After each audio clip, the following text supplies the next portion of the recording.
আজকে আমি রান্না করব লাউ। লাউ আমার সবচেয়ে পছন্দের সবজি, অর্থাৎ আমি যত সবজি পছন্দ করি তার মধ্যে সবচেয়ে পছন্দ হচ্ছে লাউ। আমি নিজের হাতে এই লাউ তরকারিটা রান্না করতে অনেক বেশি পছন্দ করি, বিশেষ করে চিংড়ি মাছ এবং মাছের মাথা দিয়ে।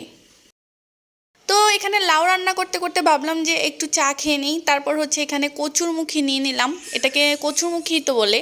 তো এটাতে হচ্ছে আজকে রান্না করা হবে ডাল হিসেবে, ডালের মতো করে। আর এই যে দেখুন আমার বাস্তি আমার কুলে ওঠার জন্য সব সময় এভাবে কান্না করে। তো যাই হোক, কি আর করার, ওর জন্য আমি কোনো কাজে করতে পারি না, শুধু আমার কুলে উঠে বসে থাকার জন্য। আজকেও এভাবে সারাটা দিন আমাকে মানে কুলে ওঠার জন্য অনেক বেশি বিরক্ত করছে। রান্নার মাঝখান দিয়ে মনে হলো যে আমি অনেকগুলো কাপড় ভিজিয়ে রেখেছি, সেগুলো হচ্ছে আমাকে ওয়াশ করে হচ্ছে রোদে দিতে হবে, না হলে দেখা যাবে যে বিকাল হয়ে গেলে কাপড়গুলো আর শুকাবে না। তো এই একটা ঝামেলা। এইগুলো হচ্ছে আমি গিয়েছিলাম এক জায়গায়, তো ওইখানে যাওয়ার পর হচ্ছে কাপড়গুলা হচ্ছে মানে পরেছিলাম। তো পরার পর তো কাপড়গুলোকে ক্লিন করে রাখতে হবে, ওয়াশ করে দেন হচ্ছে ক্লিন করে গুছিয়ে রাখতে হবে। তো এগুলোকে সুন্দর করে আমি ওয়াশ করে নিলাম, ওয়াশ করে হচ্ছে বারান্দায় সুন্দর করে ছড়িয়ে দিচ্ছি রোদের মধ্যে যেন শুকিয়ে যায়। আর এই কাপড় ধোয়াটা খুবই খুবই কষ্টের কাজ। যারা হচ্ছে মানে প্রত্যেক দিন কাপড় কাচাকাচি করে তাদের যে কি পরিমাণ কষ্ট হয় আমি সেটা বুঝতে পারি। আর যারা রিচ ফ্যামিলিতে বিলং করে তারা তো ওয়াশিং মেশিন ইউজ করতে পারে, সো তাদের কোনো প্রবলেম হয় না, মেশিনে কাপড় দিয়ে দেয় আর কাপড় কাচা হয়ে যায়। ইভেন 70% কাপড় শুকিয়েও যায়। তো যাই হোক, আফসোস করি না, আলহামদুলিল্লাহ, আল্লাহ যতটুকু দিয়েছে আলহামদুলিল্লাহ। আর আপনারা মনে হয় আমার ভিডিওতে বা ভয়েসে অনেক বেশি গন্ডগোল শুনতে পাচ্ছেন, অনেক বেশি নয়েজ শুনতে পাচ্ছেন, যেটা হচ্ছে আমার বাস্তি। সে হচ্ছে 24টা ঘন্টা এভাবে নয়েজ করবে, কান্নাকাটি করবে, গোলমাল করবে। আর ছোট মানুষ এরকম একটু করবে, এটা স্বাভাবিক।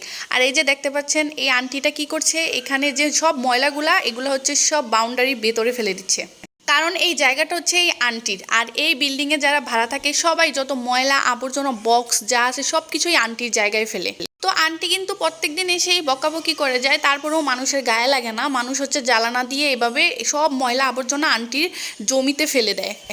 আসলে কি আর বলবো, মানুষের বাসায় সব কিছু থাকে কিন্তু ময়লা ফেলার বালতি থাকে না, যে অন্যের জমিতে ময়লা ফেলা লাগে। এটা আসলে একেবারে উচিত না। ময়লা হচ্ছে নির্দিষ্ট স্থানে ফেলা উচিত, অন্যের জায়গায় ময়লা ফেলে কাউকে বিরক্ত করা আসলে উচিত না। আর এই যে দেখুন আমার বাস্তি হচ্ছে হিজাব পরে নিচে ঘুরতেছে, ওকে হচ্ছে আমার বড় বাস্তি নিয়ে আসছে বাইরে হাঁটার জন্য।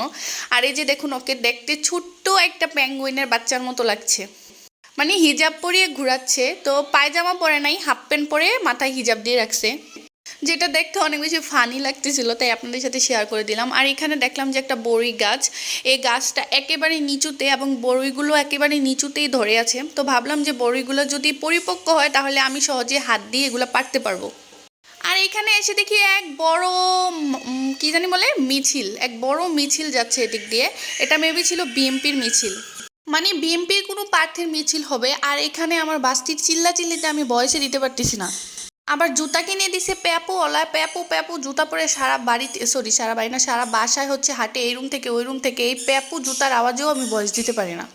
কি আর করবো, কিছু করার নাই, দরজা বন্ধ করে রাখলেও সাউন্ড আসে। তো এখানে হচ্ছে এই প্রাণের মিষ্টি বড়িটা নিলাম। এই বড়িটা কিন্তু অনেক মজা, 5 টাকা দিয়ে হচ্ছে খুব ভালো মজার একটা বড়ি পাওয়া যায়। আসলে এটা খেতে কিন্তু অনেক মজা।